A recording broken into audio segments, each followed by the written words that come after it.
For 7 years, Lily Carter lived in absolute silence. Her father, a Renegades MC president, spent everything trying to fix it.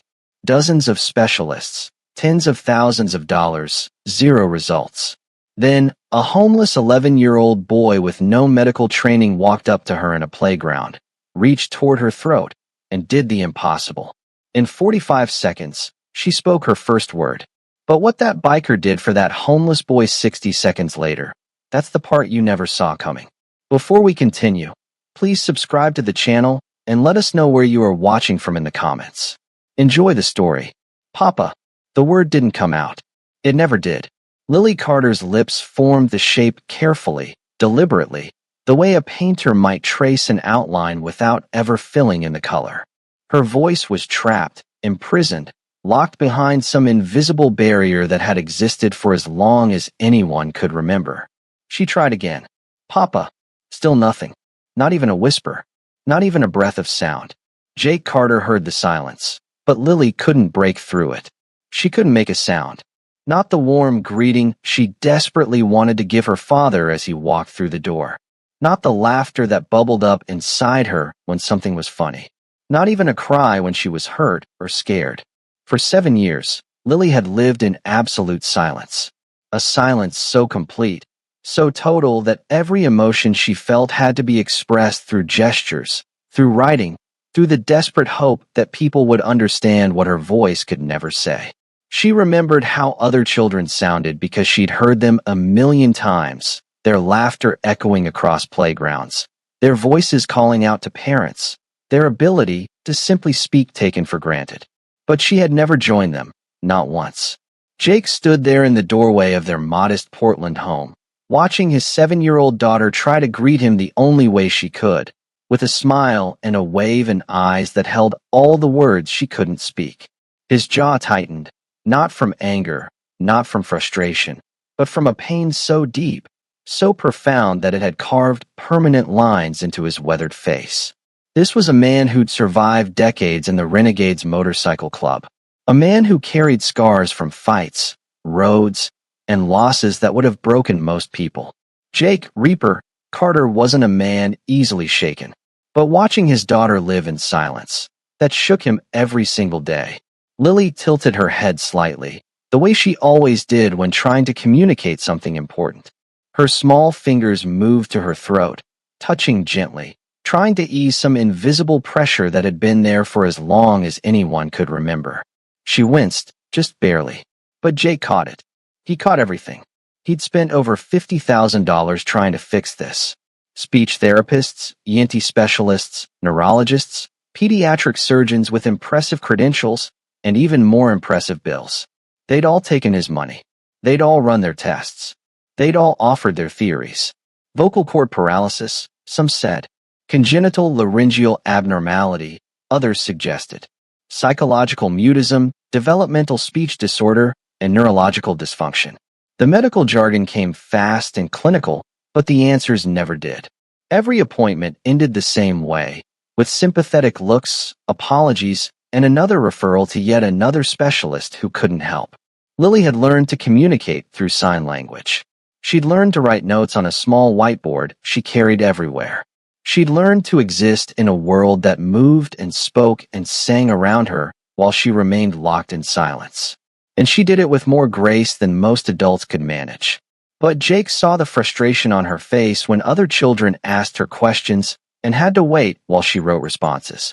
He saw the way she'd place her tiny hand on his chest when he spoke, trying to feel the vibrations of sound she couldn't produce herself. He saw her sadness when she tried to sing along to songs she loved, her mouth moving silently, her body swaying to music only others could hear her voice join. It wasn't fair. And Jake Carter, a man who'd made peace with most of life's injustices, couldn't make peace with this one. So, he did what he rarely allowed himself to do. He took a day off. He pushed aside the club business, the rides, the brotherhood obligations that usually consumed his time. He dressed Lily in her favorite yellow sundress, the one that made her feel like sunshine, packed a small bag with her whiteboard and markers, juice boxes, and snacks, and decided to take her to the neighborhood playground. Maybe the fresh air would help. Maybe the swings would bring her joy. Maybe for just one afternoon, he could give her a moment of happiness that didn't require a voice. It was a small hope, a modest goal. But what Jake didn't know, what he couldn't possibly have known as he buckled Lily into his truck and headed toward that playground, was that the answer to 7 years of silence was already there waiting, sitting on a weathered picnic table just 30 feet from where they'd soon stand. And it wasn't a doctor. It wasn't a specialist with decades of training or access to expensive medical equipment. It was an 11-year-old homeless boy who'd learned to survive by noticing what everyone else missed. If you've ever watched someone you love struggle with something you can't fix, hit that subscribe button, because what happens next proves that sometimes help comes from the most unexpected places. And if you believe in miracles, stick with me. The first doctor's appointment happened when Lily was 14 months old. Jake had noticed it early. The way she never cried, never babbled, never made the cooing sounds that babies naturally produce. She was silent in her crib, silent when she was hungry, silent even when she fell and scraped her knees. The pediatrician was reassuring. Give it time, he'd said. Some babies are late talkers. So, Jake gave it time. 6 months later, when Lily still hadn't produced a single sound, he took her to a specialist, then another, then another. The waiting rooms all looked the same. Sterile, cold, filled with outdated magazines and the quiet desperation of parents seeking answers. Jake sat in those chairs dozens of times. Lily on his lap, her small body nestled against his leather jacket, completely unaware of the conversations happening around her. In examination rooms with bright lights and cold instruments, doctors would peer down her throat, run scopes through her nasal passages, order scans and x-rays, and tests that required her to stay perfectly still while machines hummed and clicked around her tiny body. The tests were exhaustive. Laryngoscopy, videostroboscopy, CT scans of the throat and neck, MRI imaging of the brain and larynx, neurological evaluations, and psychological assessments. Each one is more expensive than the last. Each one promising clarity that never came. Mr. Carter, the vocal cords appear to be structurally intact. Mr. Carter, there's no obstruction we can identify in the airway. Mr. Carter, this is quite unusual. We're not seeing the typical markers of congenital mutism. The medical terminology became a language Jake learned to hate. Words like idiopathic, unexplained etiology, and we'll need to run more tests became the soundtrack to his frustration. They weren't answers. They were expensive ways of saying we don't know. Jake paid every bill without hesitation. Money wasn't the issue. He'd spend every dollar he had if it meant giving Lily her voice. But the problem was that no amount of money seemed to matter. One specialist suggested intensive speech therapy. They worked with Lily for 8 months, 3 times a week, trying to coax sound from her throat through breathing exercises, vocal warm-ups, and techniques designed to stimulate vocalization. She tried so hard. Her little face scrunched with effort, tears streaming down her cheeks from the frustration of trying and failing. The therapist finally admitted defeat. I'm sorry, Mr. Carter. She's doing everything right physically, but something is preventing the sound from coming through. I don't know what else to try. Another recommended experimental surgery. Jake researched it obsessively, stayed up nights reading medical journals and surgical outcome studies, and prepared himself for the procedure. But when they did the pre-surgical evaluation, the surgeon shook his head. Her anatomy looks normal. I'm not confident surgery would change anything. We could cause more harm than good. More money, more tests, more appointments that ended with sympathetic looks and no solutions. What made it worse, what made Jake's jaw clench and his hands ball into fists during those appointments, was that Lily clearly felt something. She'd touch her throat constantly, always in the same spot, just above her collarbone, and press gently with those tiny fingers. Sometimes she'd wince. Sometimes she'd rub at it absently like there was pressure building inside that she couldn't explain. Jake mentioned it every single time. Doctor, she keeps touching her throat. Could there be something there? Some kind of blockage? They'd look. They'd shine their lights and examine her throat with instruments that cost more than most people's cars, using advanced imaging that could see every layer of tissue. Everything appears clear, Mr. Carter. The throat looks normal. There's no blockage we can detect. But the discomfort remained. And Lily kept touching, kept pressing, kept trying to ease something that every trained medical professional assured Jake didn't exist. By the time Lily turned 7, Jake had seen 22 different specialists. He'd spent over $55,000 on appointments, tests, scans, therapies, and consultations. He'd traveled to Seattle, San Francisco, and even Houston, chasing recommendations and second opinions from doctors who claimed to be the best in their field. Every single one of them looked at her. Every single one of them missed what mattered. What they didn't know, what none of them could have known, was that every specialist failed to see what an 11-year-old boy would spot in seconds. But we're getting ahead of ourselves. Because while Jake was exhausting every medical option in Portland, spending his days in sterile waiting rooms and his nights researching miracle cures, another story was unfolding just 4 miles away. Meanwhile, for miles across Portland, another child was fighting a completely different battle, one of survival. Marcus didn't remember his father's face anymore. Not clearly, anyway. Just fragments. The roughness of his hands when he'd lift Marcus onto his shoulders, the sound of his deep laugh that rumbled like thunder, the way he'd ruffle Marcus's hair and call him little man before leaving for work each morning. What he did remember with painful clarity was the day the accident happened. He was 8 years old. His father was a construction worker, 30 floors up on a high-rise project downtown. The scaffolding collapsed. They told him it was instantaneous. They told him his father didn't suffer. They told him a lot of things that were supposed to make an 8-year-old feel better about losing the only parent who'd ever been there for him. None of it helped. His mother had left when he was 3. Marcus barely remembered her, just a vague sense of absence, of a presence that should have been there, but never was. After his father died, there was no one. No grandparents, no aunts or uncles willing to take him in, no safety net to catch him when he fell. Child services placed him in foster care. The first home lasted 3 months before they sent him back, claiming he was too withdrawn, too difficult. The second home lasted 5 weeks. The third home, he ran from after 2 weeks when he realized the foster father had a temper and heavy hands. Marcus was 9 years old, and he decided he'd rather survive on his own than risk another home that might hurt him.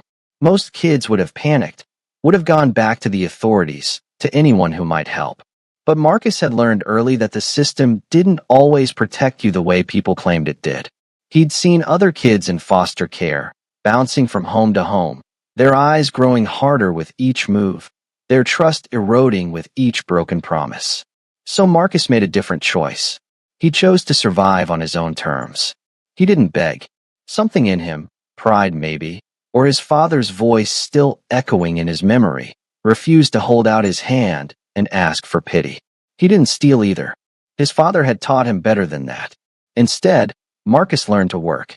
He'd show up at food trucks during the morning rush, offering to help set up or clean tables in exchange for breakfast.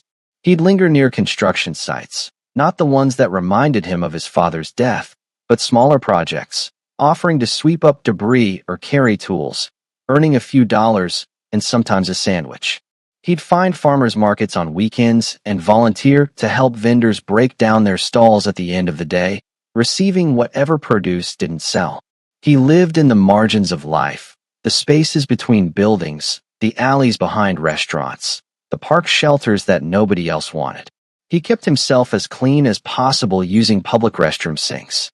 He wore the same worn jeans and faded hoodies until they were threadbare. And he learned to be invisible. When you're homeless and 11 years old, invisibility is survival. You don't draw attention. You don't make noise. You simply exist quietly, hoping nobody notices you long enough to ask questions you can't answer. But here's what happened. When Marcus became invisible to everyone else, he started seeing things other people missed. Marcus had a gift nobody knew about. A gift born from desperation and observation. He could read discomfort in people's bodies and faces. He'd spent so long being invisible that he'd learned to see what others missed. The way an elderly woman would unconsciously massage her jaw indicates tooth pain. The way a restaurant worker would favor one leg, limping slightly from an untreated injury. the subtle way someone would tilt their head and pull at their ear, indicating an infection. Marcus saw suffering because he knew it intimately. 8 months earlier, behind a coffee shop on Morrison Street, he'd noticed a young woman sitting on the curb, her hand pressed to her throat, swallowing repeatedly with obvious discomfort. Marcus had approached carefully, the way he always did, and asked if she was okay. "Something stuck," she'd muttered, her voice hoarse. "Feels like a pill lodged in there. Been driving me crazy all morning." Marcus had seen similar things before. His father had once helped a co-worker who'd had a fishbone stuck in his throat, using careful pressure and positioning to help dislodge it. Marcus talked the woman through some techniques, encouraged her to try different swallowing patterns, and suggested she tilt her head at certain angles. After 10 minutes of patient guidance, whatever had been stuck finally moved, and the relief on her face was immediate. "Kid," she'd said, touching her throat with wonder. "That's been bothering me for 6 hours. How did you know what to do?" Marcus had just shrugged, uncomfortable with the attention. But he never forgot that moment. The realization that sometimes the solution to suffering was simple, if only someone took the time to really look. If you can't stand how children like Marcus are forgotten by society, comment "Every child deserves a home" down below. Let's remind ourselves what matters. And that memory, that one random act of helping behind a coffee shop, was about to save a little girl's world. The playground on Southeast Hawthorne wasn't much. A few swings with squeaky chains, monkey bars that had seen better decades, a small slide, and patchy grass that turned muddy every time it rained. But it was quiet. And on that particular Thursday afternoon in late October, it was exactly what Jake needed. He pulled his truck into the gravel lot, killed the engine, and looked over at Lily in the passenger seat. She was already unbuckling herself, her face turned toward the sound of children playing, excitement evident despite not being able to join in their vocal games and songs. Jake managed a small smile. This was all he wanted, just one good day, one afternoon where his daughter could feel joy without the weight of her silence pressing down on both of them. Lily moved toward the swings carefully, her small whiteboard tucked under one arm, her markers in her pocket. She'd learned to carry them everywhere, her only reliable method of communication with strangers. Her yellow dress caught the autumn sunlight, her small feet moving across the familiar playground surface.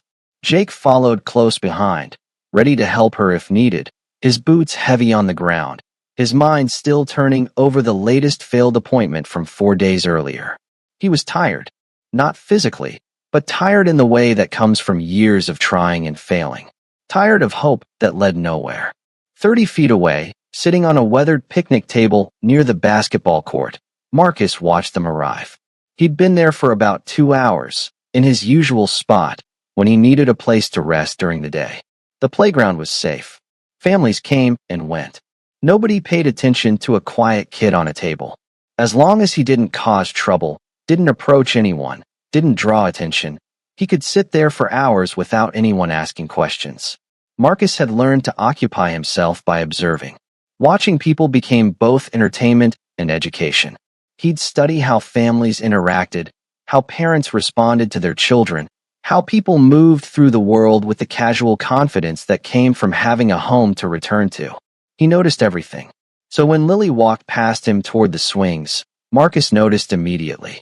The way she moved was normal enough, but something was off.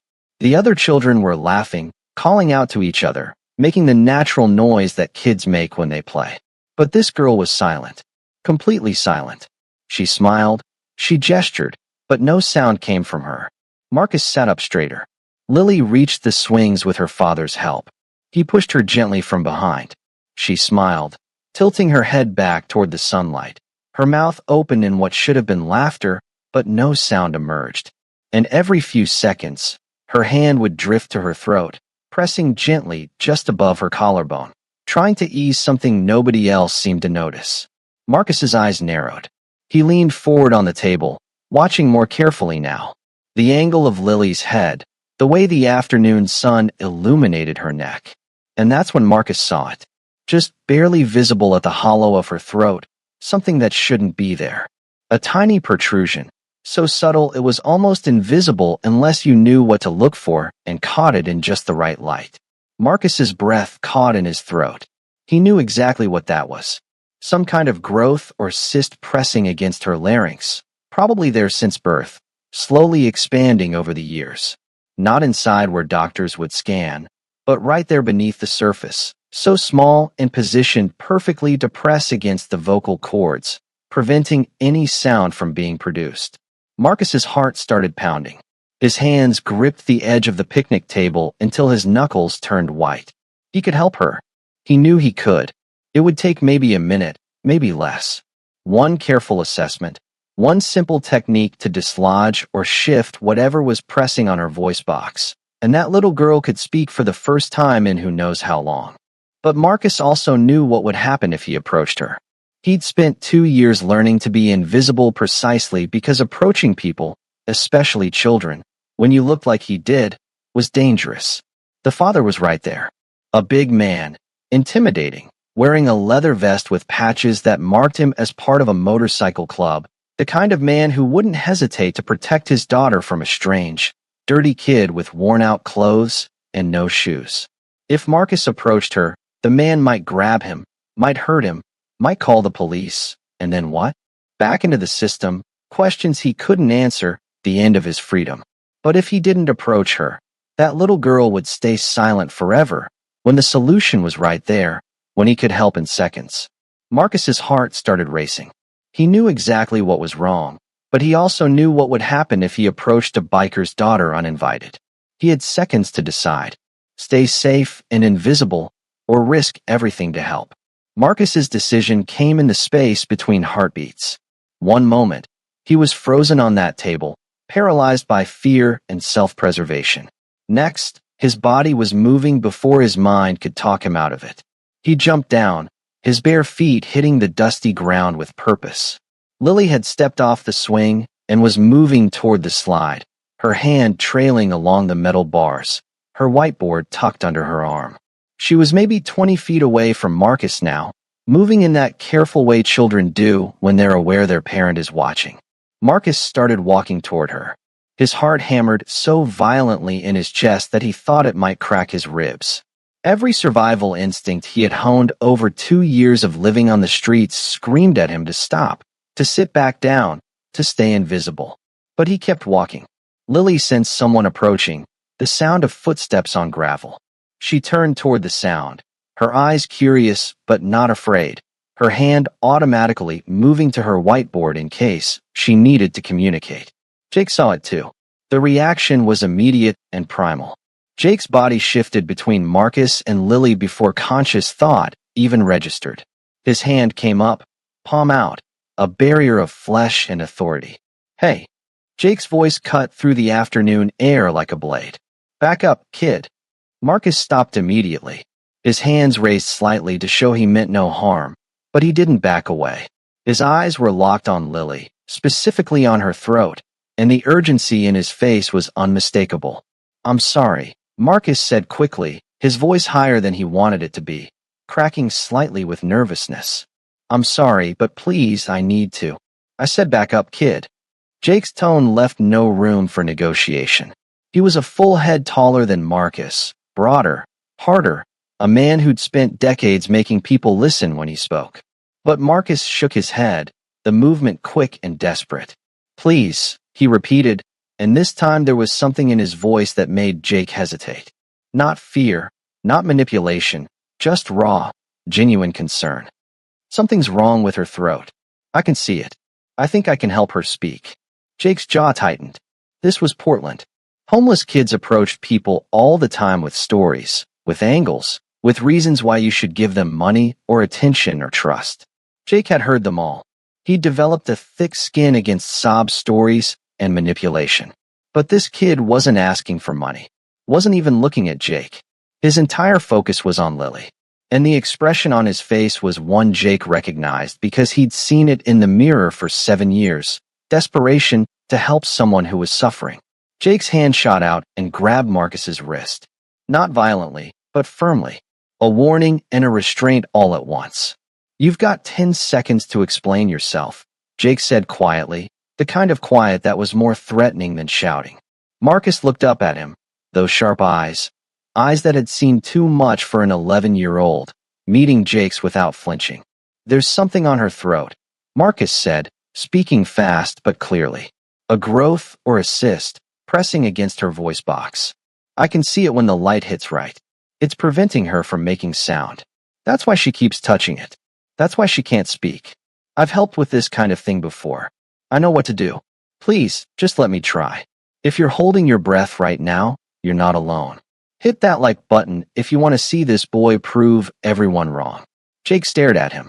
His grip on Marcus's wrist didn't loosen, but something shifted in his expression. Doubt, maybe, or desperate hope wearing the disguise of skepticism. Lily stood there between them, unaware of the tension, her hand once again drifting to her throat, pressing gently, unconsciously confirming what the boy had just said. Jake made his decision. He didn't release Marcus's wrist. Not yet, but he stepped aside just enough to give the boy a narrow path to his daughter. What happened in the next 60 seconds would either end in a homeless boy getting hurt or a miracle no one saw coming. Marcus moved slowly, deliberately, every motion telegraphed and careful, as if approaching a frightened animal. Lily sensed him getting closer, turned to face him, her head tilted in that questioning way, her whiteboard raised slightly in case she needed to write something. "Hi," Marcus said softly, his voice gentle. "I'm Marcus. I think I can help you talk. Is it okay if I look at your throat?" Lily's eyes widened. She glanced at her father, seeking permission. Jake's grip on Marcus's wrist tightened for just a moment, a final warning, then loosened slightly. Not a release, just enough slack for Marcus to move. Lily nodded slowly, her expression a mixture of hope and confusion. Marcus knelt down, bringing himself to Lily's eye level. He smiled at her, trying to project calm despite his racing heart. "This might feel a little strange, but I promise I won't hurt you. I just need to gently touch your neck, okay?"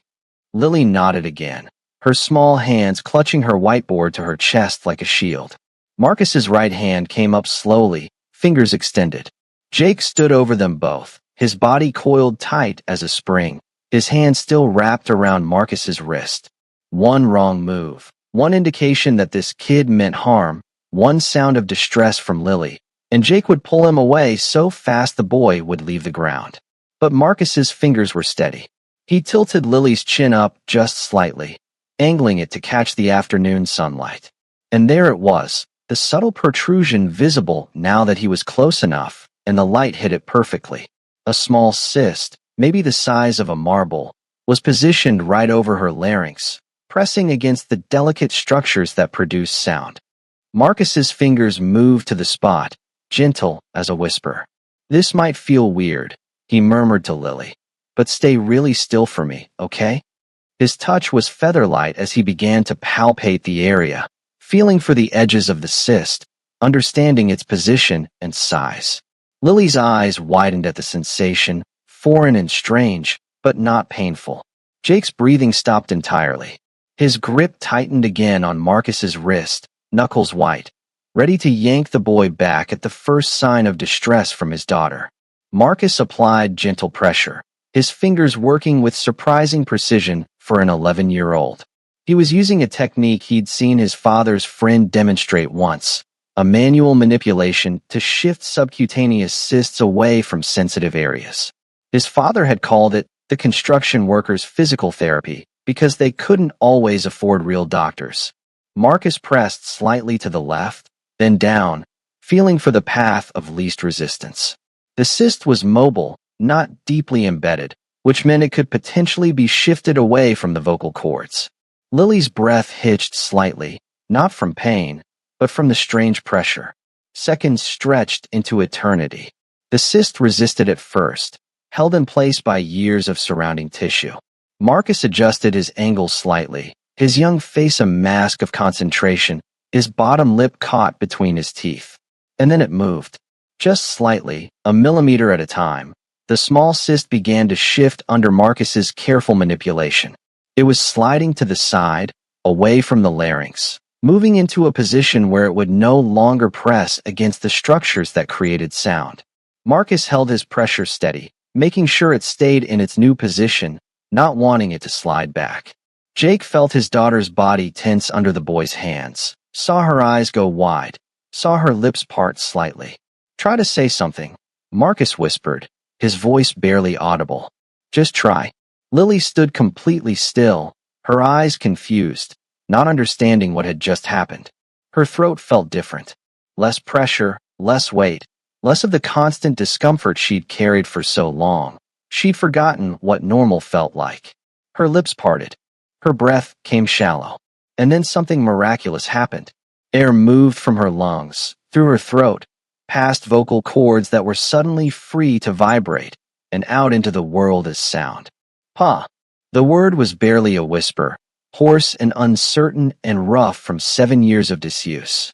But it was sound. It was a voice. It was a speech. Lily's entire body went rigid. Her eyes flew wide with shock, her hands shooting to her throat as if to confirm the vibration she'd just felt. "Papa." This time louder, clearer, the word shaped with intention and emerging into the air like a bird taking flight for the first time. Jake's knees buckled. Actually buckled.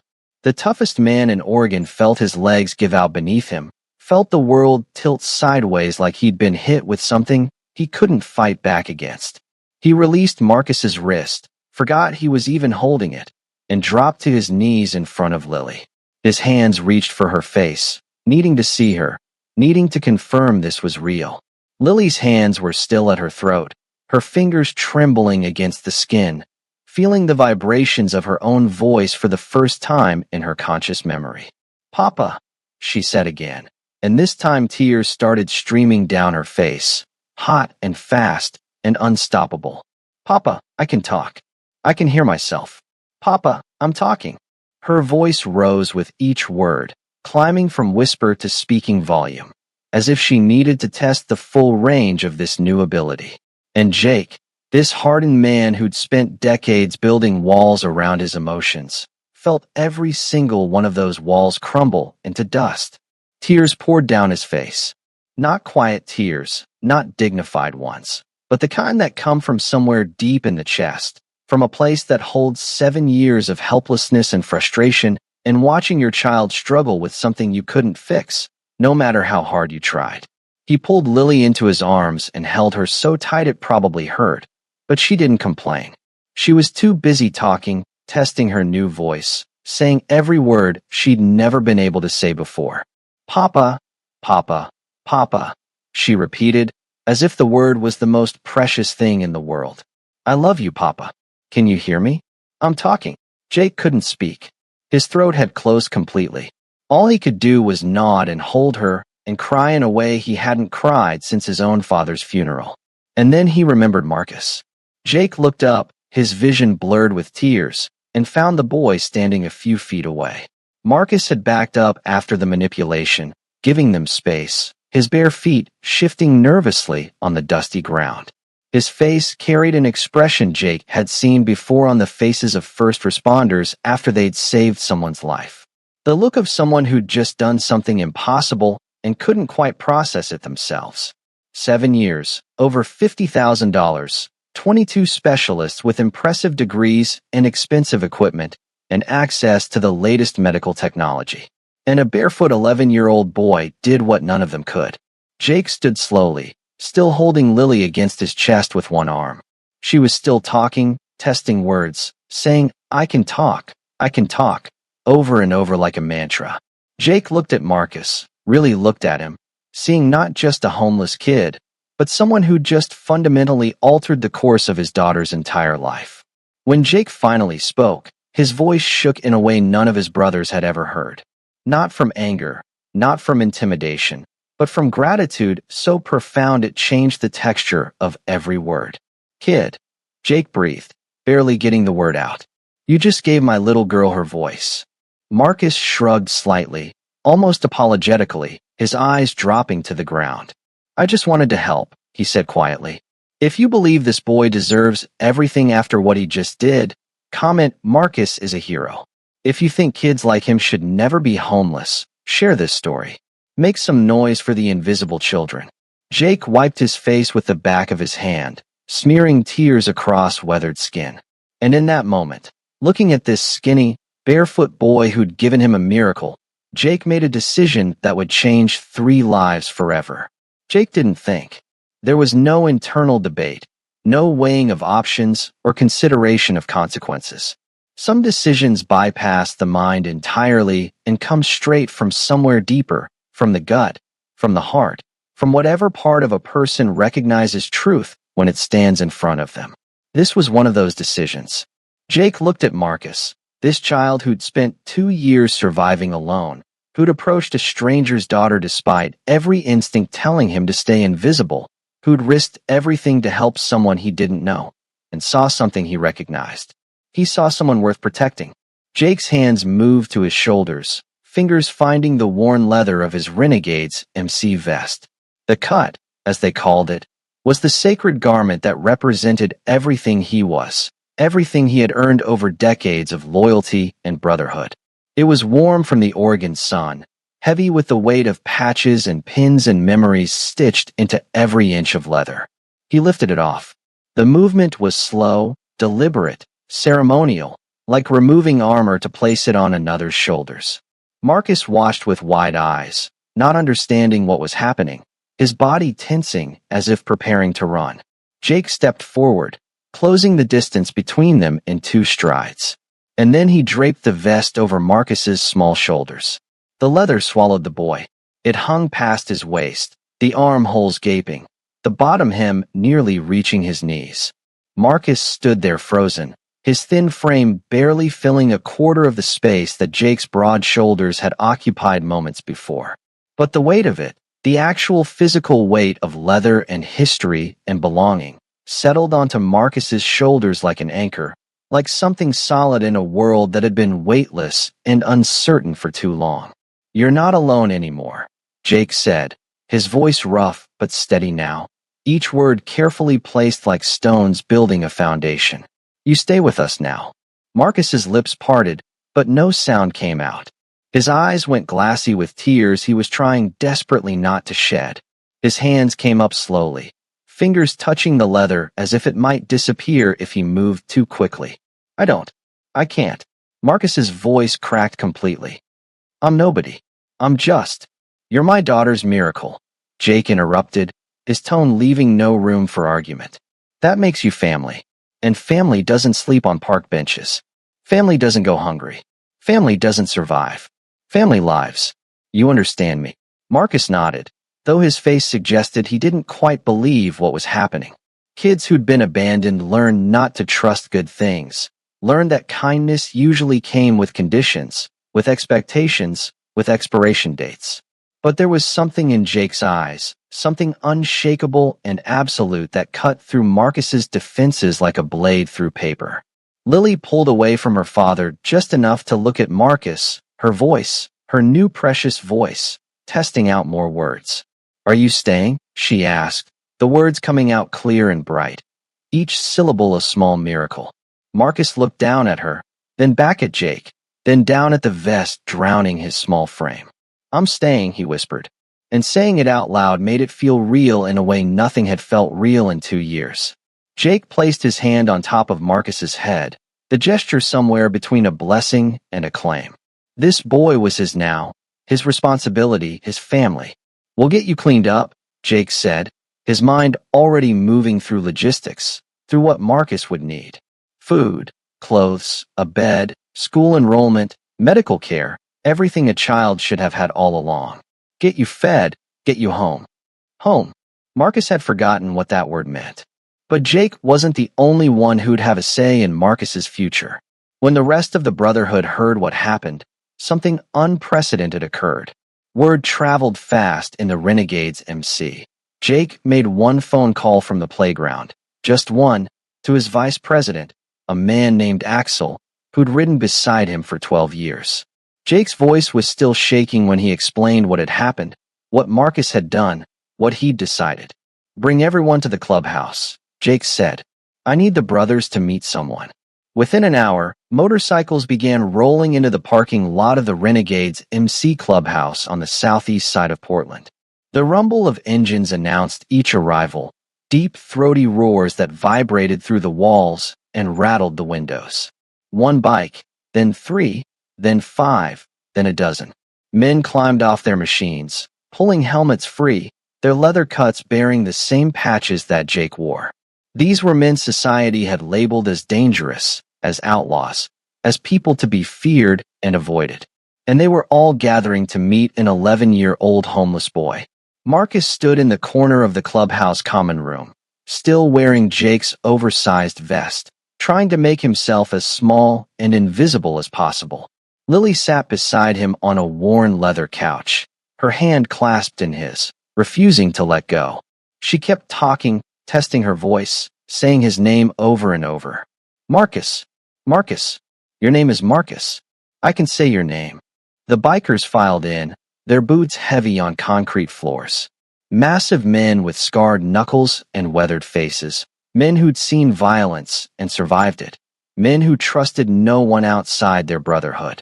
They looked at Marcus with expressions that made the boy's stomach clench with fear. But then Jake told them the story. He stood in the center of the room, Lily on his hip now, and explained everything. The 7 years of silence, the failed doctors, the playground, Marcus's observation, the manipulation, Lily's first words. This kid, Jake said, his voice carrying the weight of absolute conviction, gave my daughter something I couldn't buy, something specialists with fancy degrees couldn't provide. He gave her a voice. The room fell silent. One of the older bikers, a man called Gunnar, whose real name was lost to decades of road life, stepped forward.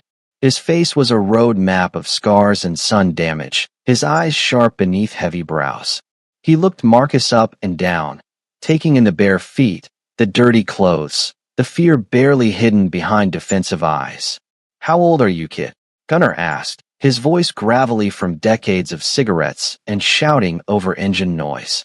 11, Marcus answered quietly, his voice almost disappearing into the ambient sounds of the room. Gunnar nodded slowly. Then he looked at Jake. He got people? Family somewhere? No, Jake said simply. He's been surviving on his own for 2 years. Something shifted in the room. The atmosphere changed in an almost tangible way. These men, who rarely trusted outsiders, who'd been rejected by society themselves, who'd built their own family precisely because the world had pushed them out, didn't see Marcus as charity. They saw themselves in him. Every single one of them had a story. An absent parent, an abusive home, a system that failed them, a world that decided they were worthless before they were old enough to prove otherwise. They'd all been Marcus at some point, alone, struggling, surviving on instinct and desperation. Axel, the vice president, spoke next. He was younger than Jake, but carried the same authority and presence that came from earning respect rather than demanding it. Press is making him family, Axel said, not as a question, but as a statement of fact. Anyone got a problem with that? Silence. Then Gunnar stepped forward again, this time approaching Marcus directly. The boy tensed, every muscle in his body preparing to run, even though he had nowhere to go. Gunnar extended his hand. Welcome home, kid, he said simply. Marcus stared at the offered hand for a long moment, as if trying to determine whether this was real or some elaborate setup for disappointment. Then slowly, he reached out and shook it. His small hand disappeared completely inside Gunnar's calloused grip. One by one, the other bikers stepped forward. Each one shook Marcus's hand. Each one welcomed him, not with pity or condescension, but with the same respect they'd show any prospect joining their ranks. We'll set him up in the back room, someone said. Kid needs clothes, another added. I've got a nephew about his size. I'll bring some things tomorrow. School, a third voice chimed in. He'll need to get enrolled. My wife works at the district office. She can help with that. The logistics came fast, each brother offering something practical, something concrete. This wasn't empty charity. This wasn't a feel-good gesture that would fade when the emotion wore off. This was a brotherhood absorbing a new member, making space in their lives for someone who needed them. Jake watched it happen with something close to awe. He'd expected support. His brothers always had his back. But this was different. This was unanimous, instant, and absolute. Marcus wasn't being tolerated. He was being claimed. By the end of the evening, Marcus had a room at the clubhouse. Not a cot in a corner, but an actual room with a door that locked from the inside and a bed with clean sheets. He had a drawer full of clothes that would arrive the next day. He had a list of brothers who'd volunteered to help him with homework, teach him to ride safely when he was old enough, show him how to fix engines and change oil, and survive with dignity. He had protection, he had structure, he had family. But the most beautiful part? It wasn't even over yet, because Lily had one more gift to give Marcus. And it happened every single night. On his first night in the clubhouse, he didn't sleep. He lay in that bed with clean sheets and a pillow that didn't smell like mildew or rain, staring at the ceiling, waiting for the other shoe to drop, waiting for someone to burst through the door and tell him it was all a mistake, that he didn't belong, that he needed to leave. But morning came, and no one told him to go. Jake knocked on his door at 7 a.m., carrying a plate of eggs and toast that one of the brothers had cooked in the clubhouse kitchen. Marcus ate slowly, still not quite trusting that the food wouldn't be taken away, that this wasn't temporary. "You'll need boots," Jake said, watching Marcus eat. "Can't have you walking around barefoot anymore. We'll get you sorted today." And that's exactly what happened. By noon, Marcus had boots, real ones, with thick soles and laces that actually stayed tied. He had jeans that fit, t-shirts that didn't have holes, and a jacket for when the Oregon nights got cold. He stood in front of a mirror in the clubhouse bathroom and barely recognized himself. He looked like a kid who belonged somewhere. The transformation wasn't just external. Over the following weeks, the Brotherhood absorbed Marcus into their daily rhythm. Gunnar taught him how engines worked, the difference between V-twin and inline engines, how to diagnose problems by sound alone, and how to rebuild a carburetor with patience and precision. Marcus learned fast, his hands steady and careful. That same competence he'd shown helping strangers now channeled into something constructive. Axel took him to motorcycle safety courses, explaining road rules and defensive riding, even though Marcus was years away from being able to ride legally. "Knowledge first," Axel said. "Speed later. You stay alive by being smart, not reckless." Another brother, a quiet man named Prophet who rarely spoke but listened to everything, taught Marcus about honor, about keeping your word, about the difference between surviving and living with dignity.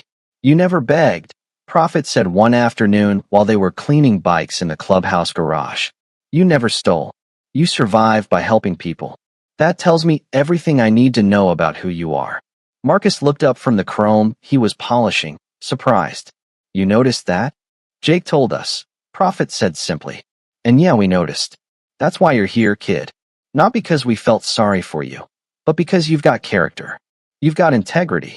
Those things matter more than blood." Remember, Marcus never begged, never stole. He survived by helping. And now, for the first time, people were helping him back. The change in Marcus was visible. Not overnight.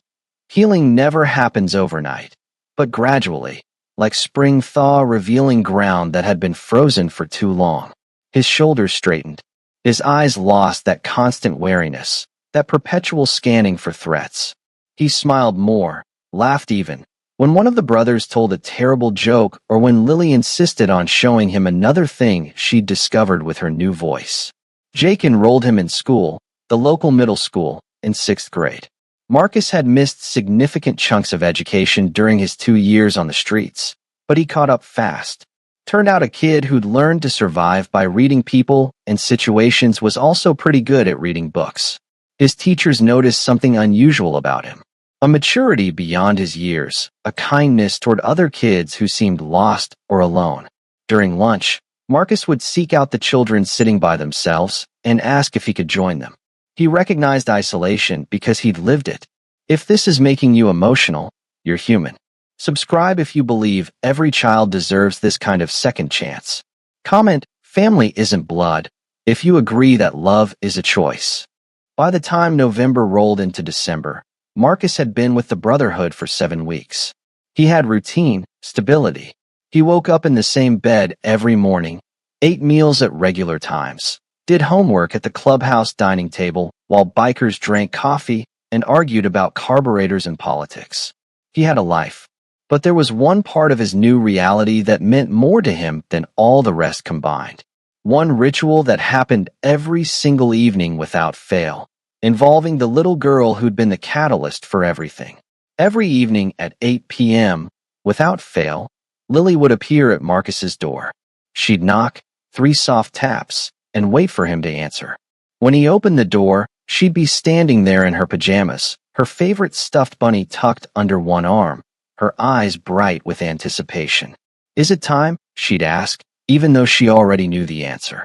"It's time," Marcus would reply, smiling. And then Lily would take his hand and lead him to the clubhouse common room, to the old leather couch near the window, and they'd sit together while she practiced her voice. It had started that first week after the playground. Lily had been overwhelmed by her newfound ability to speak. Every word was new, every sound unfamiliar and sometimes confusing. Her voice would crack and fade, go hoarse from overuse, and she'd panic, thinking she was losing it again. But Marcus understood overwhelm. He'd lived it in a different way. So he'd sat with her one evening and started teaching her, helping her understand how to use her voice properly, giving her exercises to strengthen it. "You have to breathe from here," he'd said, placing her hand on his diaphragm. "Feel how it moves. That's what gives your voice power." Lily had stared, her eyes focusing and refocusing, trying to understand what he meant. "And that?" she'd asked, pointing to his throat. "That's your voice box," Marcus had answered. "It vibrates when you talk. Those are your vocal cords. They're like tiny strings that make music when air passes through them." Her face had lit up with wonder. And so it became their ritual. Every night, Lily would sit beside Marcus, her tiny fingers tugging at his sleeve whenever she had a question, whenever she wanted to try a new word, whenever she needed reassurance that her voice was still there. "Marcus, can you teach me?" became the question that shaped their evenings together. Marcus was endlessly patient. He never seemed annoyed by her constant questions, her need to practice and perfect every sound. He'd lean close, demonstrate proper breathing, and then encourage. "Say it like this. Hello. Feel how your tongue touches the top of your mouth. That's a whisper. You use it when you don't want to be loud. Try it. Whisper, whisper. Those are different tones. Happy sounds like this, sad sounds like this. Can you tell the difference? That's singing. Yes, you can sing. Your voice can make music." That last one had made her gasp with delight, and she'd spent the next hour trying to sing every song she'd only heard before. The reversal wasn't lost on Jake, who often watched them from across the room. The boy who'd once been invisible, who'd survived in corners and alleys with no one to talk to, was now teaching, guiding, becoming someone's bridge to expression. And the girl who'd lived in silence, who'd navigated the world through writing and gestures alone, was now speaking, laughing, discovering that voice gave dimension to everything she'd only imagined before. They needed each other in ways that went beyond gratitude or obligation. Marcus gave Lily confidence. Lily gave Marcus purpose. Together, they were healing wounds neither of them had words for. One evening, about a month after moving in, Lily discovered something profound about her voice. She'd been practicing different emotions, trying to understand how feelings changed the way words sounded, when she suddenly stopped and looked at Marcus with wide eyes. "My voice shows how I feel," she said, as if the realization had just struck her. "It does," Marcus confirmed, smiling. "When you're happy, your voice goes up. When you're sad, it gets quiet. When you're excited, it gets loud and fast." "What does my voice sound like?" she asked. He looked at her for a long moment, really looked at her. "Your voice sounds like sunshine," he said finally.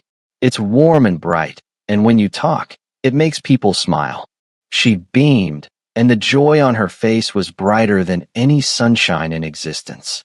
The other bikers would sometimes pause their card games or their conversations to watch these two children, one teaching, one learning, and shake their heads in amazement at what had brought them all together. But there was one moment Lily wanted to share more than any other. And when it finally happened, it broke everyone who witnessed it. 7 months changed everything. It was May when the Brotherhood gathered for what had become their monthly family dinner, a tradition that predated Marcus's arrival but had taken on new meanings since he joined them. The clubhouse dining area was packed. Long tables pushed together, mismatched chairs filled with bikers and their families. The air was thick with the smell of grilled burgers and laughter and belonging. Marcus sat in the middle of it all, surrounded by men who'd become his uncles, his teachers, his protectors. He wore a new vest now, not Jake's oversized cut, but one made specifically for him. Leather still stiff and unmarked by road miles, but bearing a small patch that read "Little Brother" across the back. Lily sat beside him as she always did, talking animatedly about everything. Her voice had grown stronger over the months, more confident. She could project across rooms now, could whisper secrets, could sing along to songs on the radio. And she never stopped marveling at the gift of speech. Jake watched them from across the room, a beer in his hand, a smile on his face that his brothers claimed had become permanent. Axel stood beside him, following his gaze. "You did good, Press," Axel said quietly. Jake shook his head. "Marcus did good. I just recognized it." The dinner continued. Food passed, stories shared, the kind of easy chaos that comes when family gathers without pretense or formality. Marcus was laughing at something Gunnar had said. His face lit up in a way that erased every trace of the scared, barefoot boy from the playground. And then Lily stood up on her chair. The movement caught everyone's attention. Conversations paused, heads turned. Lily was small for 7 years old, but standing on that chair, she commanded the room with the unself-conscious authority only children possess. She looked directly at Marcus, her eyes, those eyes that sparkled with life, locked on his face. She took a deep breath, and then she shouted at the top of her lungs, using every bit of voice she'd learned to use. "I love you, Marcus." Her voice carried through the entire clubhouse, clear and strong, and filled with every ounce of affection a child's heart could hold. And this time, unlike every other time she'd felt love in her life, she could say it out loud, could tell him exactly what he meant to her, could make sure he heard the words that had been trapped inside her for so long. The room went completely silent. Marcus's face crumpled, just completely fell apart. Tears streamed down his cheeks before he could even try to stop them, his shoulders shaking with the force of emotion he'd been holding back for months, maybe years, maybe his entire life. Because Marcus had heard those words before, but only from his father, only before the accident, only in memories that grew fainter with each passing year. He'd survived 2 years believing that no one would ever love him again. That love was something he'd lost forever with his father, that he was meant to be alone. But Lily, this little girl whose voice he'd freed with one careful touch, was shouting her love for him loud enough for everyone to hear. And she meant it, and he could hear every word. Marcus couldn't speak, could barely breathe. He just sat there crying while Lily climbed down from her chair and threw her arms around his neck, holding him with the fierce protectiveness of a little sister who'd claimed him as her own. "I love you," she said again, softer this time, directly into his ear. "You're my brother now, forever." Jake moved then, crossed the room in 3 long strides, and placed his hand on Marcus's shoulder, heavy, warm, unmistakable in its meaning. "You're my son now," Jake said, his voice thick with emotion. "Both of you are my children. You hear me, Marcus? You're mine." Marcus looked up at him, tears still streaming, and nodded, because words were impossible right now. "If you're crying, hit that like button. You're not alone. If you believe love like this should be shared, send this to someone who needs to remember that miracles are real. And if you want more stories that restore your faith in humanity, subscribe, because I've got plenty more." The boy who lived in corners was now at the center of everything. The girl who lived in silence now used her voice to spread joy everywhere she went. And the family that had formed in a playground on an ordinary Thursday afternoon was now unbreakable. But the story doesn't end there. Because what Marcus started in that playground would ripple outward in ways no one could have predicted. For years have passed since that afternoon in the playground. Marcus is 15 now. He's taller, his voice deeper, his bare feet long since replaced by boots he wears with the same pride he wears his vest. He's in 10th grade at Portland High School, and if you ask his teachers about him, They'll tell you he's one of the best students they've ever had. Not because he's naturally gifted, though he's certainly bright, but because he works harder than anyone else. Because he understands that education is a privilege, not a burden. Because he remembers what it felt like to have nothing, and he's determined never to waste the second chance he's been given. He's at the top of his class, on the honor roll every semester, planning to study medicine because he wants to help people the way he helped Lily. But more than that, he's become the kid who notices others, who finds the students eating lunch alone and sits with them, who helps struggling classmates with homework, who sees the invisible children because he used to be one. His teachers call him an old soul. His classmates call him a friend. The brotherhood calls him family. Lily is 11 now, thriving in ways that seemed impossible just 4 years ago. Her voice remains fully functional, strong and clear and expressive. She's in drama classes now, not because she needs them, but because she wants them. Determined to use the voice she'd missed, to perform, to express, to understand the power of words spoken aloud. She's learning public speaking, joined the school debate team, and spends her afternoons discovering vocal expression the way other children discover sports or music. Voice, which was once absent from her world, has become her passion. And every single night, she still sits with Marcus. Not to practice anymore. She knows how to use her voice now, but simply to be near the person who gave her everything. But the story didn't end with Marcus and Lily. 8 months after Marcus moved into the clubhouse, Jake called a formal meeting of the Portland Renegades chapter. All members present. He stood before them with a proposal that would change the direction of their brotherhood forever. "We've got space here," Jake had said. "We've got resources. We've got brothers who know what it's like to be forgotten, to be alone, to survive when the world says you don't matter. So here's what I'm proposing. We start a program for homeless kids.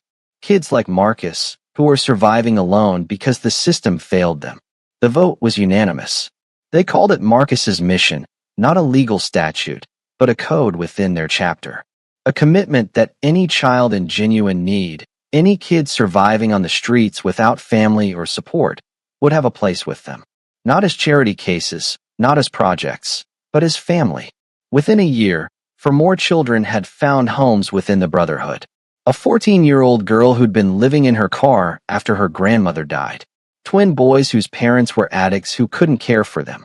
A 12-year-old who'd aged out of foster care's younger sibling placement. Each one was vetted carefully. Each one was given structure, protection, education, and belonging. Each one was taught the same lessons Marcus had learned. That family isn't about blood, it's about choice. That survival isn't enough. You have to live with dignity.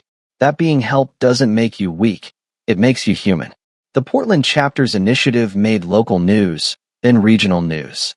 And that's when something unexpected happened. For other motorcycle clubs across Oregon and Washington, chapters that had no formal affiliation with the Renegades, clubs that operated independently with their own traditions and territories, reached out to Jake. They'd seen the coverage, read the stories, and they wanted to do the same thing. And here's what nobody expected. Marcus's story inspired 4 other motorcycle clubs in the Pacific Northwest to do the same thing. Dozens of homeless children now have families because one boy was brave enough to help a little girl in a playground. The Iron Knights in Seattle, the Thunder Riders in Eugene, the Road Warriors in Spokane, and an independent club called the Cascade Rebels in Bend all started their own versions of the program. All of them opened their clubhouses and their lives to children who needed them. Within 4 years, 63 children across Oregon and Washington had found families through motorcycle clubs. 63 kids who'd been invisible, forgotten, or abandoned now had homes, structure, protection, and love. The irony wasn't lost on anyone. These clubs, organizations that society often painted as dangerous, as criminal, as threats to be feared, were doing more for vulnerable children than most government programs. They weren't doing it for recognition or tax breaks or positive publicity. They were doing it because they understood what it meant to be cast out, to be judged, to be told you don't matter. Jake was asked about it once during a local news interview that Marcus and Lily watched from the clubhouse couch, now their favorite spot. Mr. Carter, why do you think your organization has been so successful with these children when traditional systems struggle? Jake had thought about it for a moment, then answered simply, because we don't see them as problems to be solved. We see them as people who deserve a family.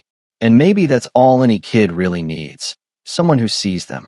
But later that night, after the cameras left and the clubhouse settled into its evening rhythm, Jake said something different, something quieter, something truer. Marcus was doing homework at the dining table. Lily was practicing a monologue in the corner, her voice projecting beautifully across the room. The brotherhood was scattered throughout the building, living their lives in the comfortable chaos of family. Jake stood in the doorway watching all of it, and Axel heard him whisper, "I thought I was saving him. Turns out he saved all of us."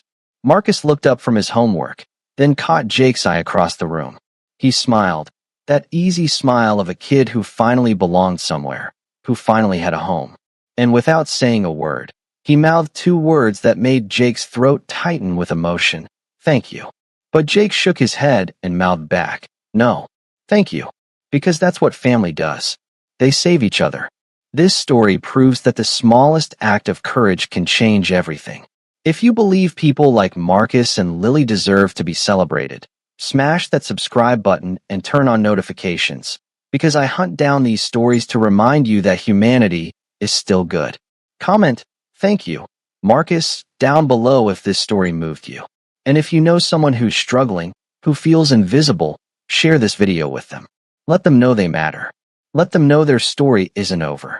Because sometimes miracles don't just happen to one person. Sometimes they ripple outward, touching lives we'll never even know about. And it all started with a barefoot boy, a silent little girl, and 45 seconds in a playground that changed everything. The world needs more people like Marcus. People who see suffering and choose to help, even when it costs them everything. The world needs more people like Jake. People who recognize miracles when they happen and choose to protect them. And the world needs more people like Lily.